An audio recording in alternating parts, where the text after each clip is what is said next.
नमस्कार, मैं आलोक मिश्रा आप सभी का फिर से एक बार स्वागत करता हूँ। आज हम लोग बात करने वाले हैं फाइनेंशियल इंस्टीट्यूशन के ऊपर, फाइनेंशियल ऑर्गेनाइजेशन के ऊपर और ऐसा कौन सा ऑर्गेनाइजेशन है जो हमारी पूरी इंडिया को ऑपरेट कर रहा है। आज हम 3 बिग फाइनेंशियल इंस्टीट्यूशन के बारे में बात करेंगे जो पूरी इंडिया को सपोर्ट कर रहा है, पूरी इंडिया को ऑपरेट कर रहा है। ओके, तो चलिए जानते हैं ये कौन सी ऐसी 3 बिग इंस्टीट्यूशन है इंडिया की जो पूरे इंडिया को फाइनेंशियल सपोर्ट कर रहा है और फाइनेंशियल ऑब्जर्व कर रहा है। बिना उसके हम कहीं नहीं रह सकते, वो हमको किसी न किसी तरीके से ऑब्जर्व कर रहा है। चलिए बात करते हैं। फर्स्ट हमारा है institution RBI, RBI reserve bank of India. सबसे फर्स्ट इंस्टीट्यूशन हमारा क्या है? Reserve bank of India, RBI. ठीक, उसके बाद आता है हमारा क्या भाई? सेबी। उसके बाद हमारा क्या आता है? SEBI, institution of SEBI. सेबी क्या करता है भाई? अब इसके बारे में बात करेंगे। उसके बाद क्या आता है भाई? उसके बाद आता है थर्ड नंबर का सबसे इंपॉर्टेंट फैक्टर है एनपीसीआई। एनपीसीआई सबसे इंपॉर्टेंट ऑर्गेनाइजेशन यही है, ठीक है। तो चलिए इन तीनों के बारे में बात करते हैं कि ये क्या है, ये बॉडीज क्या करती हैं, ऑर्गेनाइजेशन क्या करता है और कैसे हमारे लिए बहुत ही इंपॉर्टेंट है। ठीक, फर्स्ट बात कर लेते हैं आरबीआई की। आरबीआई के बारे में हम सभी जानते हैं, RBI is the most important of banking regulation. RBI काम करती है बैंकिंग रेगुलेटर एक्ट 1934 के अंतर्गत और 1935 के अंतर्गत। तो आरबीआई का काम क्या है? बैंक रेगुलेट करना। Every on bank is regulate of banking act by RBI. RBI क्या क्या करती है? पूरे बैंक को रेगुलेट करती है। जितने भी बैंक है इंडिया में सबको लाइसेंस कौन देती है? आरबीआई देती है। अगर आपको बैंक ओपन करना है तो आपको किसके पास जाना पड़ेगा? आरबीआई के पास जाना पड़ेगा। आरबीआई चाहेगी तो बैंक खुलेगा, आरबीआई चाहेगी तो बैंक नहीं खुलेगा। क्यों? आरबीआई चाहेगी बैंकों की संख्या कम करनी है तो बैंकों की संख्या कम हो जाएगी। आरबीआई चाहेगी कि महंगाई कम करनी है तो महंगाई कम हो जाएगी। आरबीआई चाहेगी महंगाई बढ़ानी है तो महंगाई बढ़ जाएगी। आरबीआई चाहेगी कि मार्केट में पैसा आना चाहिए ज्यादा से ज्यादा तो मार्केट में पैसा आएगा ज्यादा से ज्यादा। ठीक है, तो इस चीजों पर थोड़ा सा ध्यान देती है कौन सी? आरबीआई। ठीक है, तो आरबीआई क्या करती है? बैंकिंग रेगुलेटर को, बैंकिंग सेक्टर को रेगुलेट करती है और ऑपरेट करती है। उसके बाद आते हैं सेबी।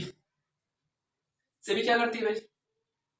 सेबी शेयर मार्केट और म्यूचुअल फंड को ऑपरेट करती है। किसको ऑपरेट करती है? Share market and mutual fund. Mutual fund को ऑपरेट करती है। किसको? शेयर मार्केट और म्यूचुअल फंड, इसको हम कहते हैं प्राइमरी मार्केट। ठीक, अब समझिए कि हम कहाँ जाओगे, जहां जाओगे वहां गवर्नमेंट आपको मिलेगी। पैसा कहाँ रखोगे? जहां पैसा रखोगे तुरंत गवर्नमेंट क्या कर लेगी? आपको पकड़ लेगी। ठीक, अगला NPCI, national payment corporation of India. National payment corporation of India ये है भाई आज के जमाने में डिजिटल ऑर्गेनाइजेशन। ध्यान रखना, हम अपने लैंग्वेज में कह सकते हैं डिजिटल ऑर्गेनाइजेशन। ये क्या है? एक डिजिटल ऑर्गेनाइजेशन है। National payment corporation of India digital organisation है। क्यों हम डिजिटल क्यों कह रहे हैं? ऐसा क्यों हमें कहने की जरूरत क्या पड़ेगी? भैया डिजिटल हमने इसमें नहीं कहा। अब पहले एक स्टेप समझ लेते हैं कि हम कहाँ फंसे हैं as a consumer, as a public. ठीक, हम कहीं भी अपने पैसे को रखेंगे गवर्नमेंट को पता चल ही जाएगा। कैसे? आप बैंक में पैसा रखेंगे, बैंक में पैसा रखेंगे तो बैंक किससे अटैच है? आरबीआई से अटैच है। बैंक किससे अटैच है? आरबीआई से अटैच है। आरबीआई किससे अटैच है? Government of India, government of India. ठीक, तो बैंक में हम पैसा रखेंगे तो बैंक से इंफॉर्मेशन गवर्नमेंट तक जाएगी, तो गवर्नमेंट को पता चल जाएगा भाई हमारे पास कितना पैसा है। चलिए हम बैंक में नहीं रखते हैं, दूसरा ऑप्शन हमारे पास क्या भाई? चलिए हम शेयर मार्केट में इन्वेस्ट करते हैं। किसमें इन्वेस्ट करते हैं? शेयर मार्केट में इन्वेस्ट करते हैं या म्यूचुअल फंड बनाते हैं। तो जैसे ही आप शेयर मार्केट में इन्वेस्टमेंट करने जाओगे तो किसको पता चल जाएगा? सेबी को। और सेबी को पता चलेगा तो ऑटोमेटिक कहां चला जाएगा? गवर्नमेंट के पास चला जाएगा। अब ऑप्शन क्या बचता है भाई? Digital marketing. सबसे पहले हम इसको समझ लेते हैं, एनपीसीआई। एनपीसीआई आपने शायद नाम सुना हो, क्योंकि मार्केट में बहुत सारे इसके ऐप हैं। तो बात सुनिए, डिजिटल मार्केटिंग हम इसको इसलिए कह रहे हैं कि एनपीसीआई बहुत सारे डिजिटल पेमेंट गेटवे का मास्टर है। एनपीसीआई बहुत सारे पेमेंट गेटवे का क्या है? मास्टर है। ठीक, हमने कुछ दिन पहले बताया था किसका मास्टर है भाई? सबसे पहले आपका आज के प्रेजेंट टाइम में सब लोग क्या यूज करते हैं? यूपीआई। अच्छा, एक चीज और डिजिटल युग तो हो गया है, आप लोग माने ना माने। पहले कोई सामान खरीदने से पहले हम लोग क्या करते थे, पर्स चेक करते थे। जैसे कोई सामान खरीदते थे तो हम क्या निकालते थे, पर्स निकालते थे। आज कोई सामान खरीदते तो हम क्या निकालते हैं, मोबाइल निकालते हैं। दिस इज डिजिटल युग, इसे कहते हैं एक्चुअल में डिजिटल।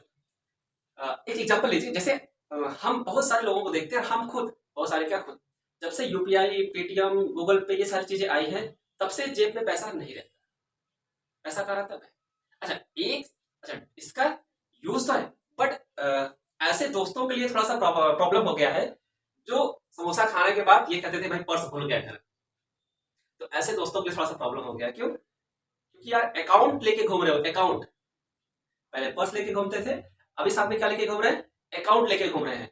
और ये कहना कि यार अकाउंट में पैसे नहीं है, इम्पॉसिबल। तो क्या होगी, बेइज्जती महसूस होती है, ठीक है। तो ये तो थोड़ा सा फायदा हो गया है, लेकिन एक्सपेंसेस बढ़ गए, आपके फालतू एक्सपेंसेस बढ़ गए हैं। क्यों? क्योंकि आप एक अकाउंट्स लेके सर्वाइव कर रहे हैं। कितने अकाउंट आपके पास, 1 2 3 4 5, जितने अकाउंट है आपके मोबाइल में अटैच है। अब किसी न किसी अकाउंट में तो पैसा होगा ही, तो आप कुछ ना कुछ तो खरीदेंगे ही।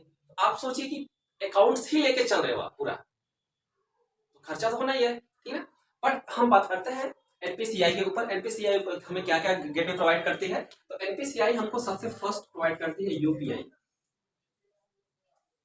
यूपीआई यूपीआई का गेटवे हमको, ठीक है, अनफाइंड पेमेंट इंटरफेस, या अनडिफाइंड कर लीजिए, या undefined payment interface, UPI. UPI जो ऑपरेट करती है वो ऑर्गेनाइजेशन है एनपीसीआई।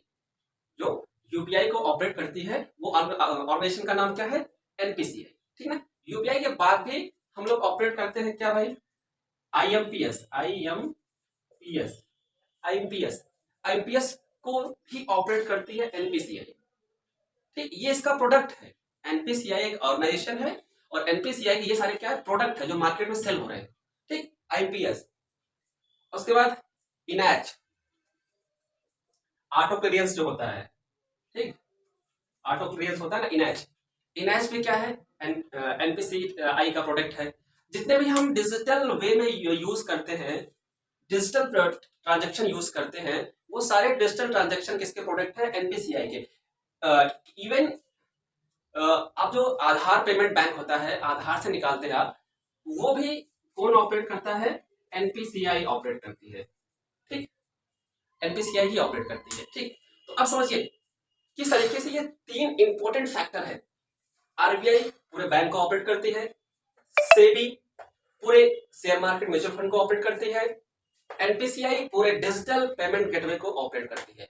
अब इसके अलावा कोई और इंडिया में ऑर्गेनाइजेशन नहीं जो फाइनेंशियल सेक्टर को मैनेज करता हो। ये 3 ही ऐसी बॉडीज हैं जो पूरे इंडिया के फाइनेंशियल सिचुएशन को ऑपरेट करती है। ये 3 बॉडी है, ये 3 अपने आप में पूरी इंडिया है।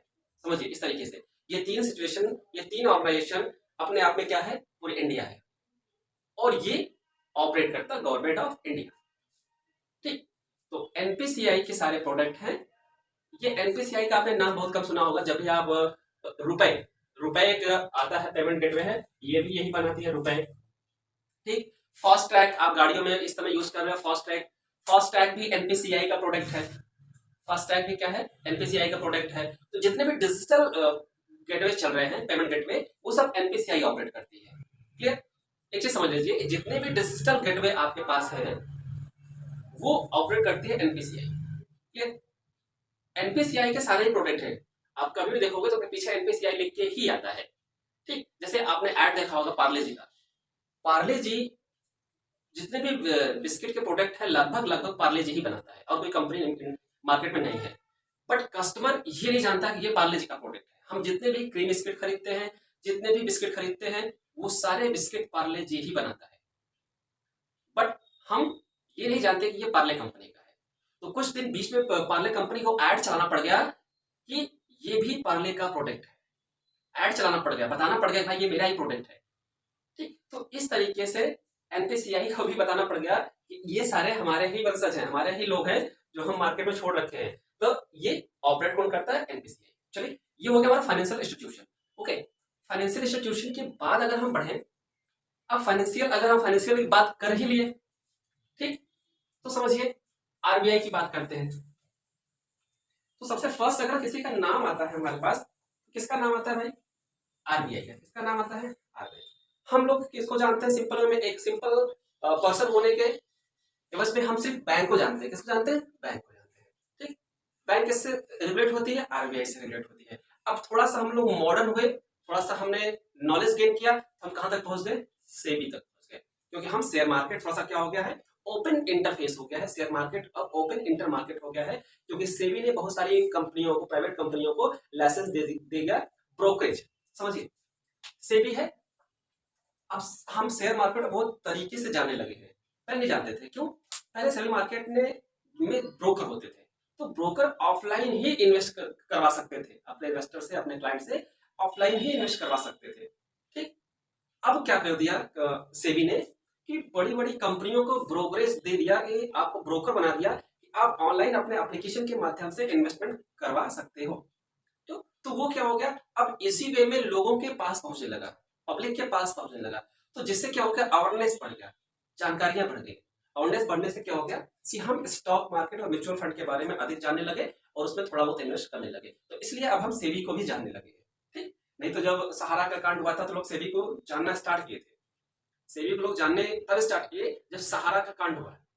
सहारा इंडस्ट्री का जब हुआ कांड, लोग सेबी के बारे में थोड़ा बहुत जानना स्टार्ट किया कि एक्चुअल सेबी काम क्या करती है। ठीक है। तो अब आते हैं